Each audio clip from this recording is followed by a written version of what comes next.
Hello everyone, how's it going? It's me, your ace of the day, and today I'm going to tell you my top 10 favorite ground types. If you were to ask me what my favorite type in all of Pokemon would be, I would say ground types, as they have really good stats, terrific designs, wide move pools, and are just overall great Pokemon for any kind of team. I mean, Earthquake is the best move in the game for a reason. It's Earthquake, do I even need to go on? Why no. But what I do need to go on to is me telling you all what my favorite ground types are. Now before we get into this list, I thought it would only be fair to go over the rules and how I plan to format this series. Rule number 1, I can only have one Pokemon from its evolution line. So for example, I am allowed to have a Golem on the list to represent its line, but I'm not allowed to add Golem and Graveler to the list, as that means 1/5 of the list is just the Geodude line. Rule number 2, I have to have the correct typing. This one is simple, as it means I can't do something like put Nidoqueen on my top 10 favorite grass types list. Rule number 3, in-depth explanations are required. I want to shine as much light on all the entries, as I don't want one entry to take up 5 minutes while another entry takes up 1 minute. And finally, while this isn't a rule, I wanted to say it. For this top 10 series, I will be starting from my favorite type and ending with my least favorite type. But don't worry, I will have nice things to say about every type. So we good? Cool, let's start off this list. Starting off my list at number 10 is the Mystic Pokemon, Flygon. Flygon has a good number of traits that make it a favorite of mine, and a fan favorite to many. For starters, its design. Flygon, in my opinion, is one of the few Pokemon that is capable of both being cool and cute. Most Pokemon are focused on one of those two aspects, or another aspect. But not Flygon, he's both cool and adorable. So we have a great design. What else does Flygon have to offer? Well, I'm glad you asked. When we take a look at Flygon's stats, to put it at best, they're good. Not great, just good. It has 2 good 100s and then just average 80s and everything else. And before you say anything, yes, I am aware that Garchomp is better than Flygon in virtually every way imaginable. But don't forget, this is a personal favorites list, so while I will concede defeat and admit Garchomp is a far superior Pokemon, I still prefer Flygon due to being an easier to access Pokemon and its design. Plus, Flygon isn't entirely outclassed by Chomp. One of Gon's advantages over Chomp is its move pool. This thing's move pool is really impressive. It has 2 phenomenal stabs in both Earthquake and Dragon Claw, but for its coverage, it's almost like a candy store. For coverage, we have Fire Punch, Thunder Punch, Iron Tail, Superpower, Crunch, Dual Wing Beat, Stone Edge, and First Impression. Also, he can weirdly learn Giga Drain?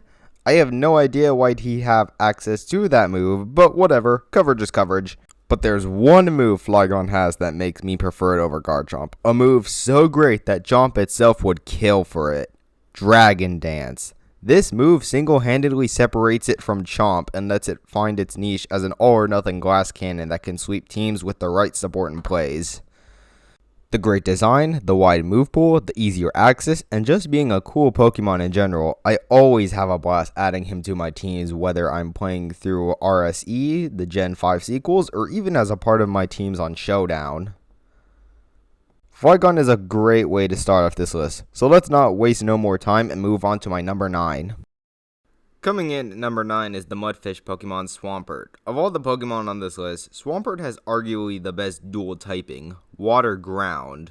Water Ground is not only an excellent typing on the offensive side, but it also has very solid defensive typing, as it only needs to fear 1 super effective typing. But that's not a problem for Swampert, as it has a plethora of tools at its arsenal to dispose of those grasses looking to take the reign from Swampert's day.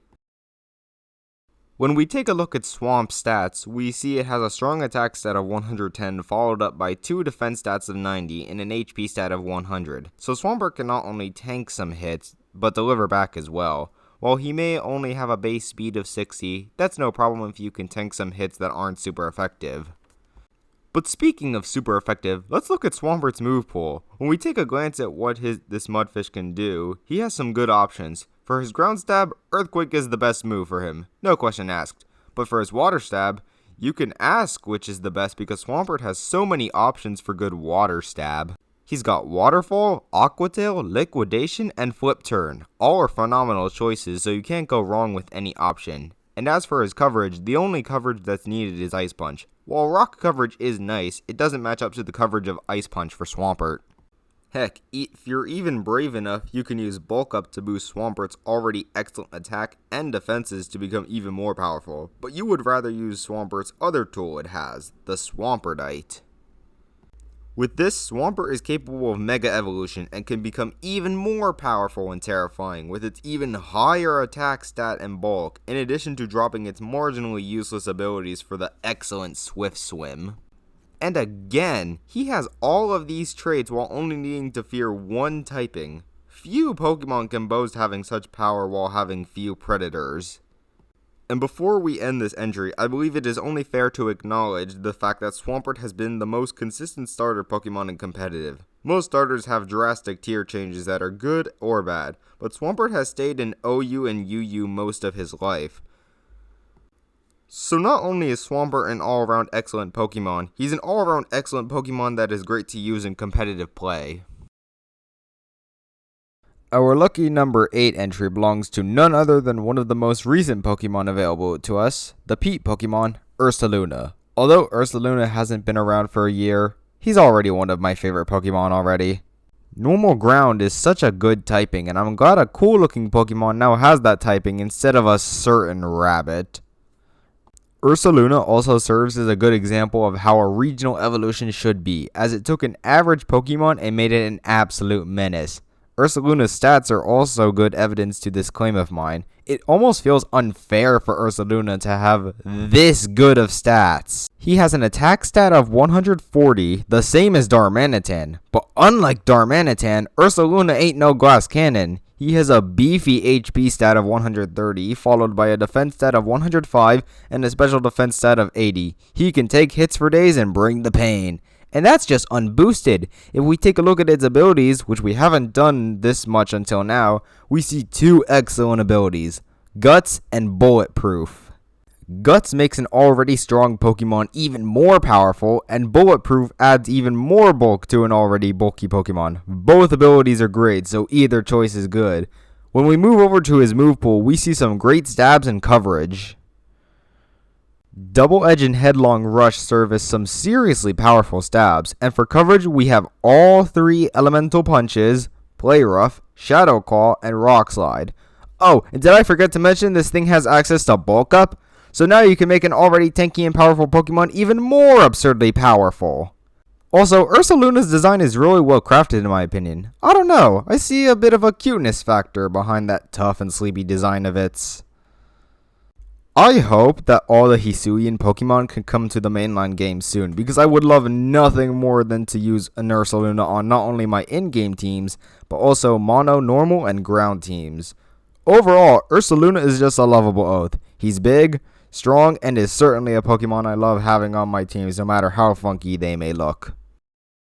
Crashing in at number 7 is the Twin Tusk Pokemon, Mamoswine. This woolly mammoth not only has a big and fluffy design that makes it a gentle giant, it also has a unique typing to it, Ice and Ground, a powerful typing on the offensive side. Mamoswine is similar to the last 3 Pokemon of this list, as it is an immensely strong physical attacker with a base attack of 130. He can put the hurt on the opponent. He even has a decent base 80 speed that allows him to be somewhat speedy for his beefy body, although his typing leaves little for the defensive side. At least the 110 HP can somewhat make up for it.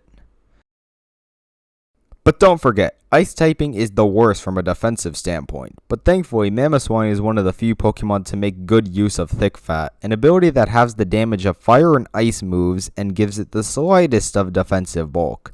But let's not acknowledge its defensive prowess. Let's see what that move pool can do for its offensive prowess.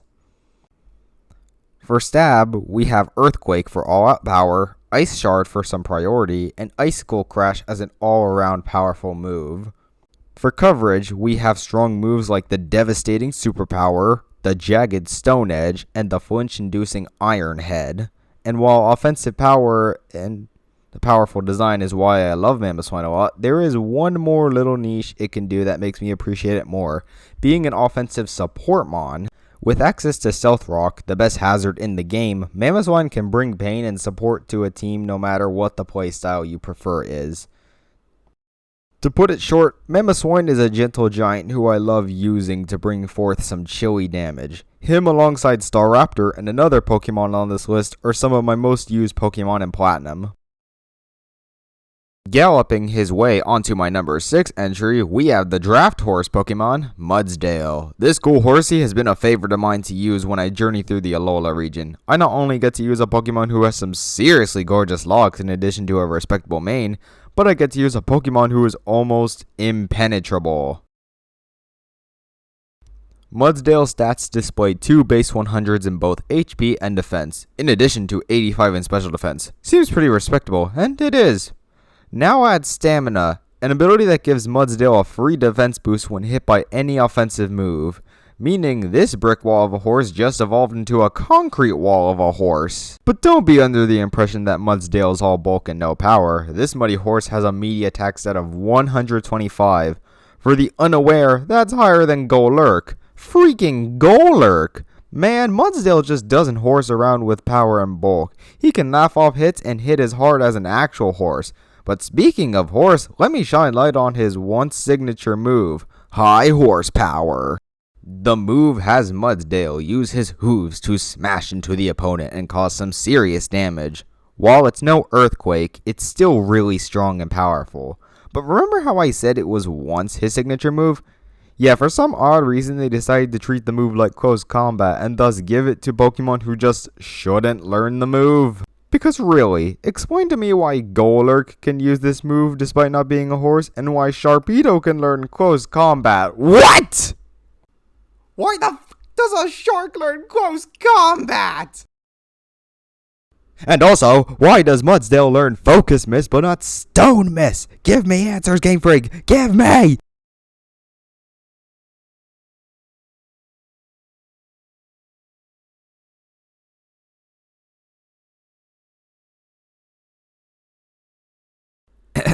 Where were we?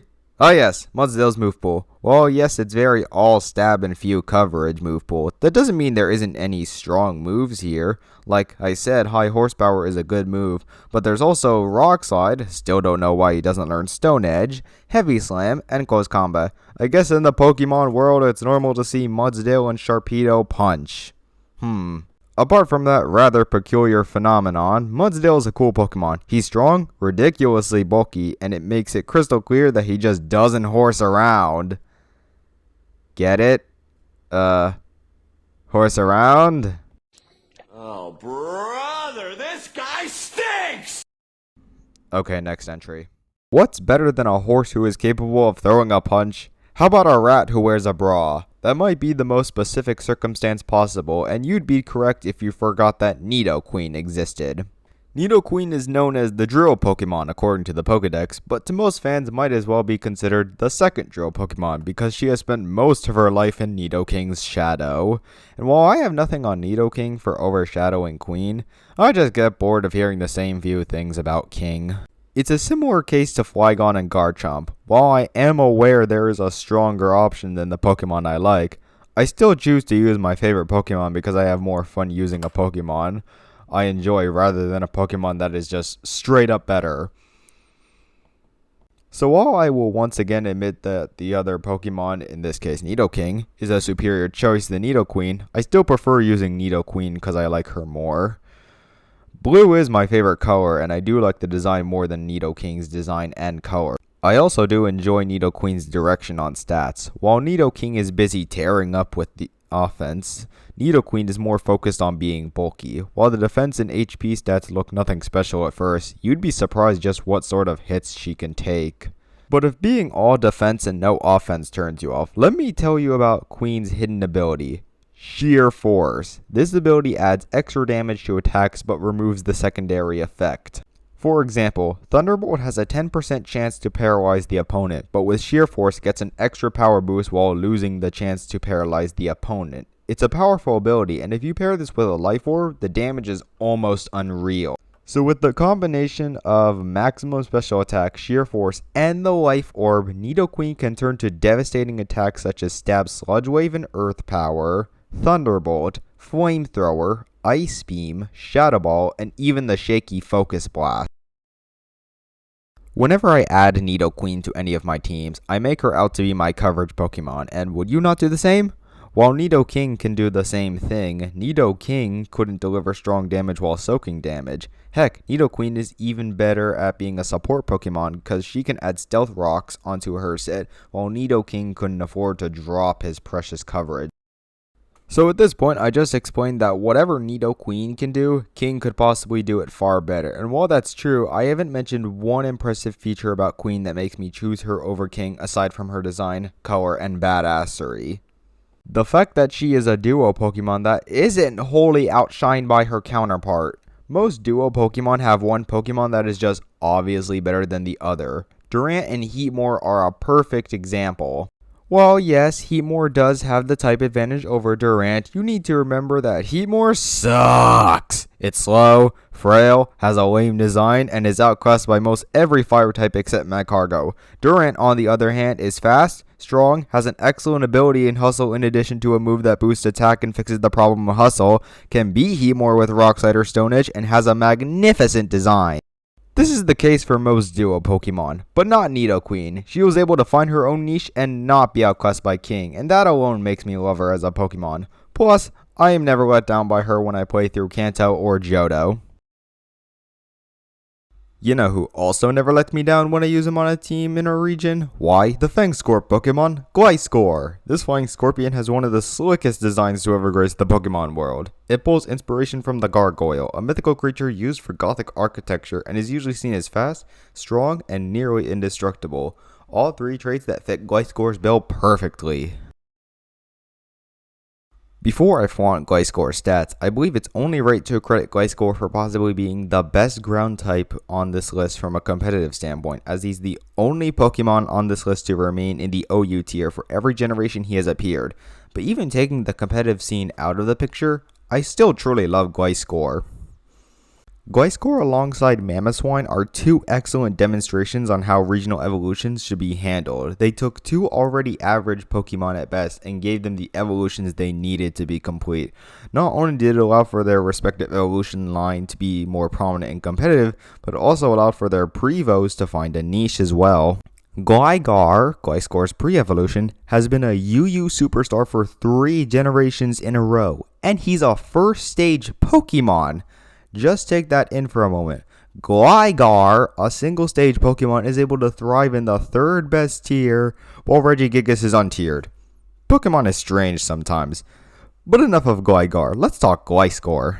Gliscor's highlight stat is his base defense stat of 125, a stat that still surprises me to this day as I never expect Gliscor to have this high of a defense stat with that design of his.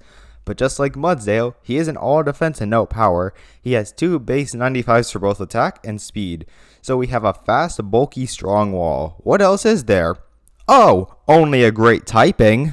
Ground Flying is a surprisingly excellent defensive typing. While it's at the mercy of ice moves, it has 3 resistances to fighting, bug, and poison, and has not 1, but 2 immunities to ground and electric. With this great defensive typing, Gliscor can turn to his excellent move pool, consisting of Stab, Earthquake, and Acrobatics, followed by all 3 elemental fangs of Fire, Ice, and Thunder, X-Scissor, Aqua Tail, Knockoff, Poison Jab, Stone Edge, and Iron Tail. You can make Gliscor even more powerful with Swords Dance. And fun fact, did you know Gliscor can learn Dark Pulse? Why he can learn this and not Crunch, I'll never know. But I won't question Dark Pulse's oddities and instead talk about my favorite set to run with Gliscor. A max attack and speed Gliscor holding the Toxic Orb to take advantage of his ability, Toxic Heal, an ability that heals Gliscor if he's poisoned rather than the usual effect. I have Gliscor hold this item while having a moveset of Earthquake, Acrobatics, Swords Dance, and the key move, Fling. The plan is as follows. Set up a dance, get poisoned, fling the Toxic Orb poisoning my opponent, and then turn to my stabs as now Acrobatics hits its base 110 power without an held item, and Earthquake is just a powerful move. It's an immensely fun set I have a blast using, and although there's a lack of coverage, who needs coverage when your stabs are so absurdly powerful? This set has helped me sweep teams in the past, and I'm so glad I get to use it on Showdown. Gliscor is just awesome. There's nothing more for me to say other than one more thing before I close this entry. He has an amazing shiny. I love how the cyan blue clashes so well with the gray wings. One of my favorite shinies, no doubt, and easily one of my favorite ground types. Don't be surprised when you see him on the flying types list. Well, we're here. The final three. My 3 favorite ground types. And who better to start off this final countdown than the intimidation Pokemon, Crocodile. This Desert Croc has been my most used Pokemon in my playthroughs of Gen 5. Also, side note, Gen 5 is my favorite gen. It has nothing to do with Crocodile in general, but in case anyone asks my favorite generation, there you go. Now back to Croc.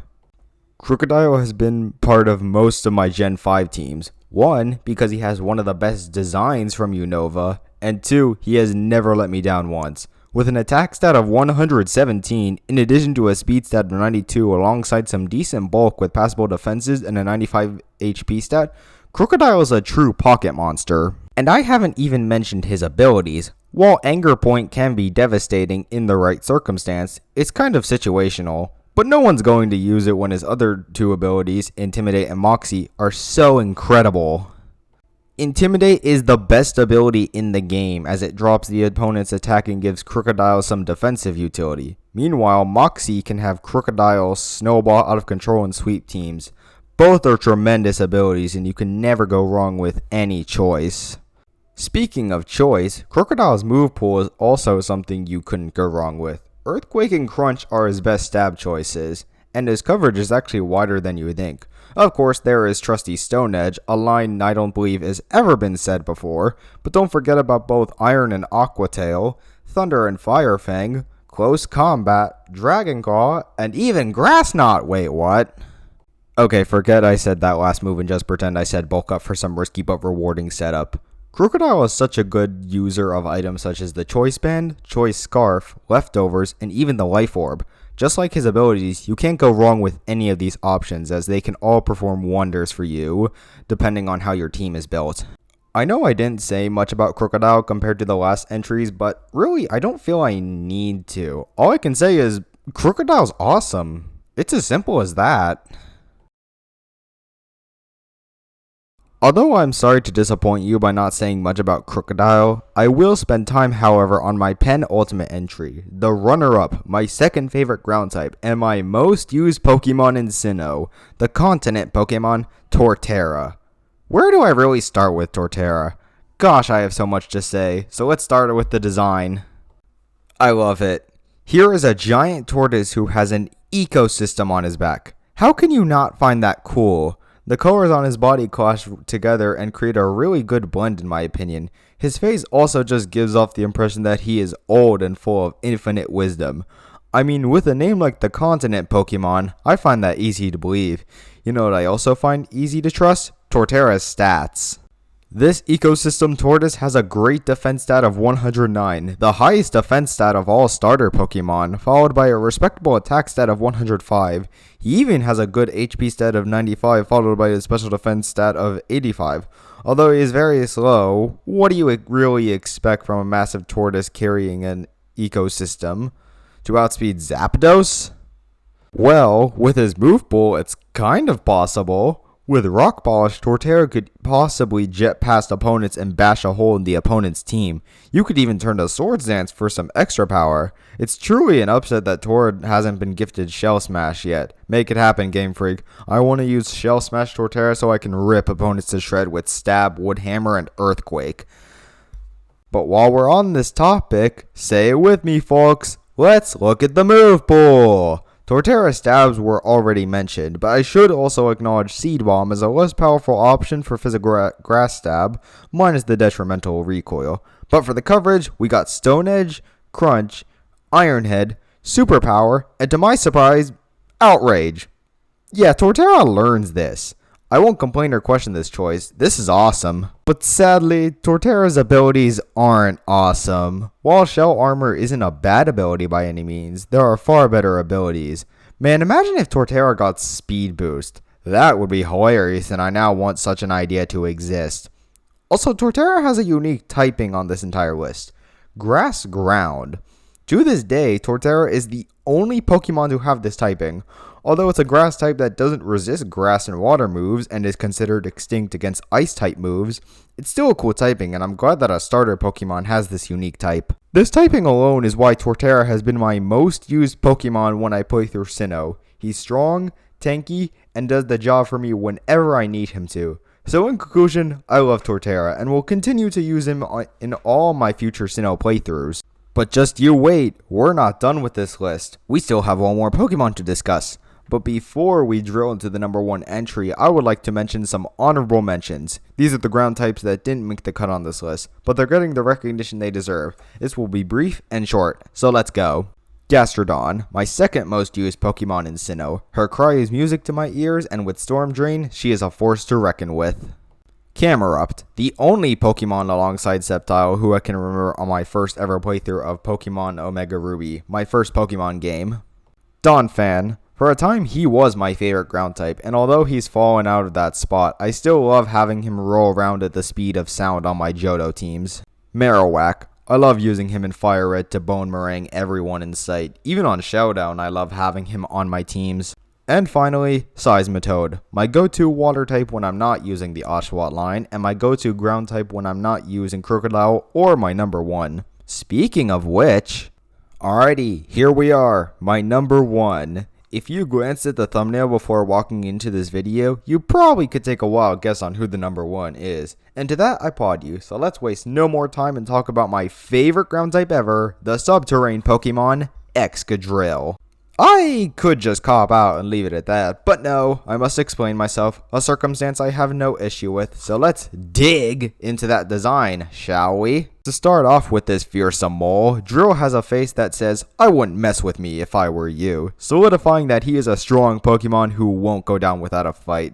The red fur patterns on his belly make him look like a warrior who shows off his scars as a symbol of power, and I can't explain how much I love how his claws and helmet add so much character to them, especially with the rugged and sharp nature of the steel that makes him look even more cool. In fact, Excadrill's design reminds me of Wolverine with the claws and fur pattern. Excadrill may have an awesome design, but what else does he have? Well, a lot actually. This mole has an attack stat of 135. You know, the same attack stat as Metagross? Nothing special. Excadrill also has a solid HP stat of 110, the same as Emboar in fact. It seems that Drill took notes from both of these Pokemon, as Drill's defenses are nearly identical to Boar, and his speed is like Metagross, but just faster at base 88. While it might seem like an odd speed stat, don't forget the ability that made Excadrill a Gen 5 superstar in competitive, Sand Rush. When I think of the ability Sand Rush, I think of Excadrill, as I believe it's his signature ability if you ask me. It was so good it got him banned from Gen 5 OU for being too fast and too strong. But don't think that Sand Rush is the only good ability Drill has. He also has Mold Breaker, a really good ability for levitate Pokemon such as Electros, and the Sand Force ability, making Drill stabs even more ridiculously powerful. Speaking of stabs, Earthquake and Iron Head. Easy said, although I do run Drill Run on occasion as I see it as Excadrill's signature move. For the coverage, really that's all that's needed is Rock Slide, while the combination and coverage of X-Scissor, Shadow Claw, Brick Break, Poison Jab, and Aerial Ace are all really nice to have. They can't compare to the bread and butter combination of rock and ground coverage. Excadrill even has 2 options for setup, Hone Claws and Swords Dance. Hone Claws provides an attack boost while fixing the shaky accuracy of rock moves, while Swords Dance is for all-out immediate power. I like to run my Drill with Hone Claws so Drill Run and Rock Tomb can have the perfect accuracy and cause some crits and speed drops. But the Swords Dance set with Earthquake, Iron Head, and Rock Slide is also devastating. And don't you forget about the tremendous Rapid Spin. You not only get to remove hazards, but you also receive a +1 to speed. Pair that with Swords Dance and Excadrill can become unstoppable if you don't have a priority move or something that outspeeds him. I mentioned in the Crocodile entry how Crook is my most used Pokemon in Unova, and while that still remains true, Excadrill is my second most used Pokemon in Unova. He requires a bit more effort than Crocodile, but is truly worth the effort if you ask me. The cool design, the monstrous stats, the tremendous abilities, the great options, and with how many times he's been part of my teams, both in-game and competitive, Excadrill is my favorite ground-type Pokemon, and is one of my favorite Pokemon of all time. Thank you guys so much for watching this video. This is actually my first ever proper video I have created, and honestly, I'm truly proud of it. I'm still learning some kinks, so I can do better for future videos, so I'm open to all sorts of criticism. Let me know what I can do to make better videos, and if you're interested, why not you tell me what your favorite ground types is down in the comments below. I'm interested in hearing what you guys like. Again, thank you guys so much for watching this video, and I hope to see you again soon. Have a nice day.